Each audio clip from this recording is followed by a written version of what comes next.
Hey fam, another podcast for you. I know I talk about grief a lot, but I just think it's so important, and I find the more I talk about it, the more other people feel comfortable speaking to me about things they're going through, because I'm so open about those challenging experiences. If you don't know, my cousin passed away 4 years ago, and it was the worst experience of my life. It was absolutely traumatizing, and it's still challenging. The other day, I woke up in the middle of the night from a dream that I had of Alexandre, and she felt so real. So I wrote a little thing, and I'm going to read it because it's a little more clear than me speaking as per usual. So over the past 4 years, I've been tracking my progress, the space between my cries. I'm no longer in the darkness. I'm an observer of it. I feel the shadow come over, and I'm able to step back and observe and contemplate what it means to no longer be alive. It's truly a daily thought. What this space is, where am I, and where are you? You're here, not in this dimension, but I see you in my dreams, and for that I'm grateful. I love and miss you every day. Thank you for visiting me when I close my eyes. It always feels so real.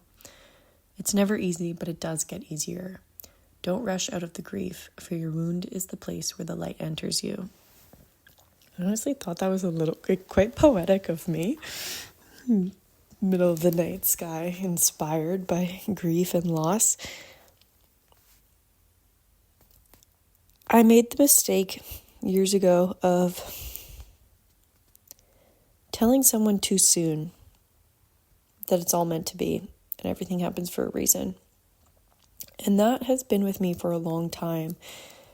Because now that I've had that experience, I know those things. And now, I kept telling myself that as I was at the beginning of grieving. And I knew that eventually the future me would be okay and she would be in a space that's okay. But in that moment, when someone's grieving or they've just lost someone, or just anything traumatizing happens or shitty happens, whatever it might be, it could be so minute as not getting a raise. What that person most likely needs is for you to just sit with them in the darkness for a bit. What I say to my friends now, obviously not about grief, but just smaller things, it's like, okay, I'll sit with you in this. We can feel it together. Let me know when you're ready to hear the motivation sky, and I'll come out and say all the things that my little self says. But I give that space now to just sit with them, and even sit with myself in what that grief looks like or what that pain looks like, because I do truly believe that the first 2 years of grieving Al was the foundation for this unwavering drive to live every day to the fullest. Even if it's just in my head, it could be the most mundane, beautiful, extraordinary day or rainy outside. But I learned to train my mind, and maybe I trained it too quickly because I'm still there's some stuff I need to deal with in regards to that. Or maybe I'll always sporadically have a heartbreaking moment. I don't know. We'll figure it out as we go.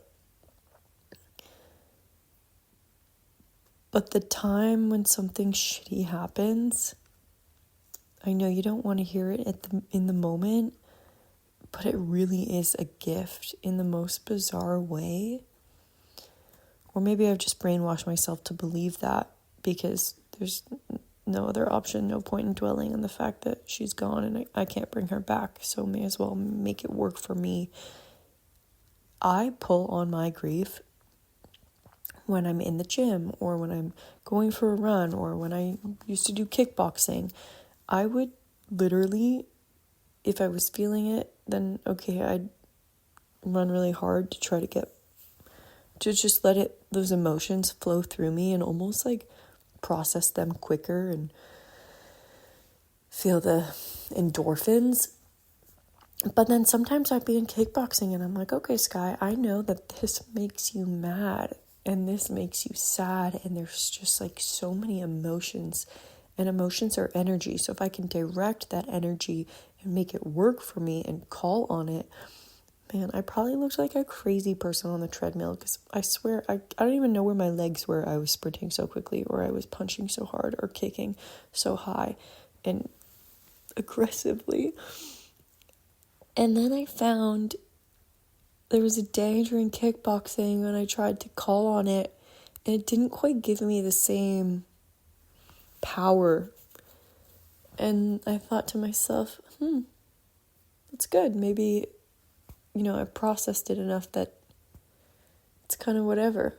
Like, I no longer have that anger of the unknown or whatever we thought happened to her. I won't really go into it because it's kind of a sketchy story, but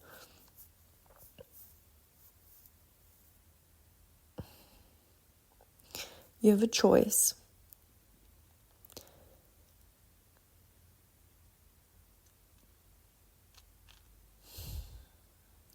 It's your choice in how you allow your experiences to affect you. Does it crush you or does it fuel you? Do you use your pain to build, or does your pain use you? We all have it. I find the strongest I know are usually the ones with the most heartbreaking stories, because they had to decide. They actively choose happiness every morning they wake up. Don't be so foolish to think that you have no control. Your life is happening for you, not to you. And perhaps your tears are the water for the garden within you to grow. Maybe things don't happen for a reason. I think both statements, everything happens for a reason or nothing, are both accurate. It just makes you feel a bit better if you choose to believe that everything happens for a reason. Like, I think to myself, because my mom would say, sorry, you guys have to go through this kind of grief at such a young age. It's like, yeah, it's really shitty. But it's also a gift, because I feel like I don't waste my life, and I'll never waste my life. There are times when it's like, oh my God, life is a lot, but I'm alive. And I can choose to live the most abundant life out there. It's really all up to you. Use your pain as fuel to live this most gorgeous, abundant, beautiful, extraordinary life that you create for yourself. Let yourself sit in the grief. Allow yourself to be sad. Move your body. Do whatever kind of movement helps you feel good. Don't rush out of the pain too quickly, because it really is a space for you to grow.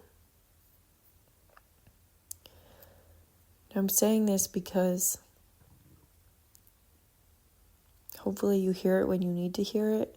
Maybe you hear it when somebody passes, and you can take or leave whatever you want, and you can be mad at me if, feel whatever you want to feel. It's totally fine. I'm just here to help, because I have been through it, and it's tough. And there are days that, I wake up crying because I saw her in my dreams, and it was like, oh my God, that was so real. And I'll try to fall back and sleep and try to be like, go back to the dream, Sky, go back to the dream. Like, it was so nice. I want to hold her for one more minute. And then I wake up and it's like, oh, that's not reality. That's just a dream. But I do believe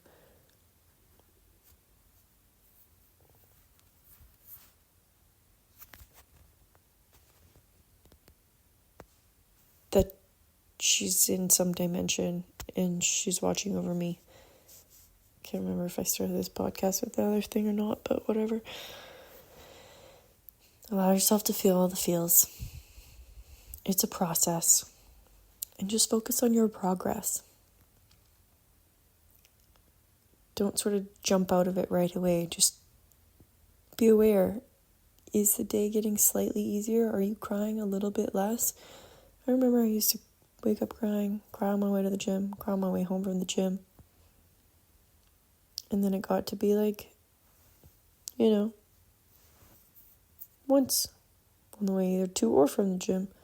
And then once a week, and then once No, it didn't go that fast. It was a lot for a long time. And now it's like every couple months. Or maybe even longer. So I'm almost seeing that timeline in front of me of at the beginning, okay, it's a lot, but then it will have less of an impact on you.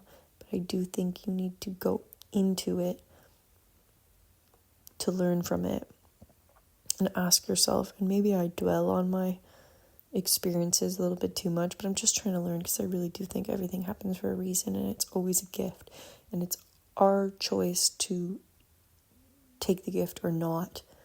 So I dive into experiences. I remember writing prompts like, okay, what can I learn from this? How can I be grateful for it? Which is such a bizarre question to ask yourself when somebody's died. It feels so wrong, but I do think gratitude is the answer and love is the answer. So if you can find gratitude and love for all of your experiences, well, you'll feel okay. I love you. I hope you feel good or fine or okay or not good or whatever you're meant to feel.